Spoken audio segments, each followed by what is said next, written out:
Wow. I mean, where do you start? It's so much I can say. I actually had to regroup a little bit after seeing this. And even at the end of the movie, you heard white people clapping and everything. You've probably heard the reviews in the mainstream. And because of that, I just want to first talk a little bit about what this movie means to us as a people. And you can't just have a action hero movie and ignore the social substance, nor can you produce something mostly substance and then the people say, well, I just came to see a comic book movie and I didn't come here to see a black history lesson and all that. And the way Coogler and the other brother who wrote it, I can't remember his name, the way they intertwine these two things together is genius. You knew he was going to include some type of real issue in this fantasy movie. And it's funny because one issue that we have as a people is we like to fight and argue and not get together, not unify. And even when it comes to this movie, people fussing and bickering about it, and they're saying stuff like, what does it have to do with our community? And there's petitions and all these things. Why should you care? I mean, it's not really doing nothing for us. It's helping the white man and all these different things. So it shows, even in that example of how we are as a people, we clash with each other even about stuff as trivial as just a movie. And so what Coogler does here is actually go deeper than just include an issue, because the thing is, what's the root of why we're like that as a people? We're hurt. The reason we do this to each other as a people is we are hurt as a people because of our history and disconnection, loss. In a lot of ways, we are like lost children looking for direction and looking for hope. And this is what will captivate us and touch us when we see this movie. And this is also the difference between a good movie and a great movie. It's that it's one that does not just entertain you, but it's one that affects you. And that root I just spoke of is really the nucleus or the heart or inner core of this movie, which is embodied by a great story, great adventure, characters, and that it's a top notch superhero sci fi film. And it's not just that, it's also a top notch film in general. And this is the driving antagonist energy behind Michael B. Jordan's Killmonger.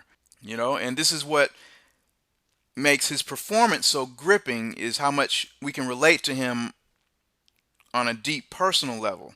Even though he's a villain and we're supposed to hate him, it's as if we're sort of watching ourselves. And I was first questioning if this guy could even pull off being a villain, but I won't question it no more. This is one of the greatest Marvel villains. I mean, there's no Marvel villain better than Killmonger. Matter of fact, he's one of the greatest villains as far as I'm concerned on screen, period. He joins the ranks of Heath Ledger's Joker and Darth Vader. He's up in the ranks of all that. Great job.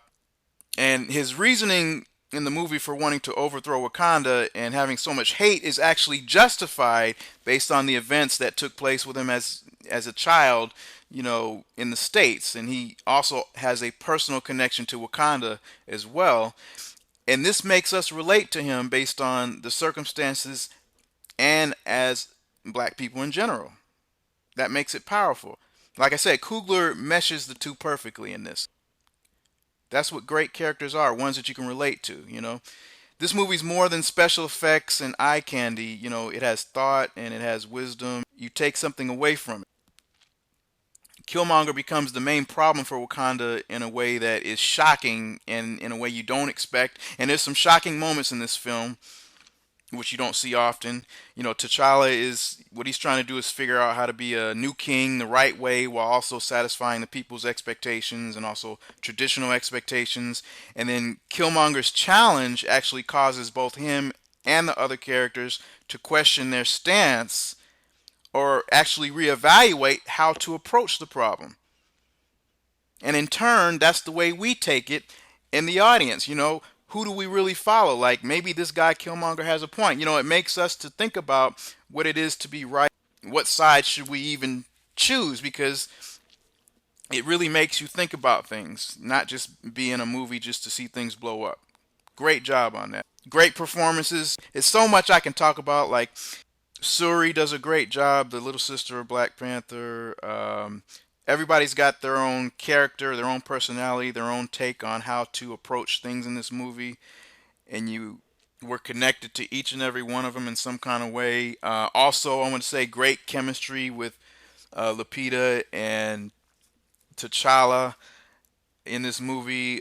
Something else we don't get to see often is that connection between a black man and a black woman. Great to see that. I was hoping they do that, and they did. Like I said, great performances across the board. My favorite probably is M'Baka. You know, he's sort of like the wild card, and it's a lot. Like I said, it's just a lot of great things about this movie. There's not a Marvel movie that I would say can rival this. There's not a better Marvel movie. It's definitely the most powerful Marvel movie. Period. Easy. Best movie of the year. I actually teared up a couple times in this movie. A Marvel movie's never made me do that before. Only thing I would say that was a problem is some of the CGI issues. I'm not a big fan of CGI, and the final fight scene, which you can kind of tell a little bit from the trailer, um, it's a little bit too much CGI for a final battle or final conflict. You need it to either surpass or be as good as the other fights in the movie. The most impactful fights are the regular fights that don't have the CGI that you saw at the waterfall and stuff. And that's more along the lines of a type of fight like fights we saw in Dark Knight Civil War. Those are more impactful types of fighting than the CGI stuff. That's the only thing with that. And I would have liked to see a little more Black Panther himself and the things he can do and things like that, because it almost flirts with being a movie that could have been called Wakanda more than Black Panther. Those are my only issues. That's where that minus comes from. Otherwise, the movie would have been perfect. Great job.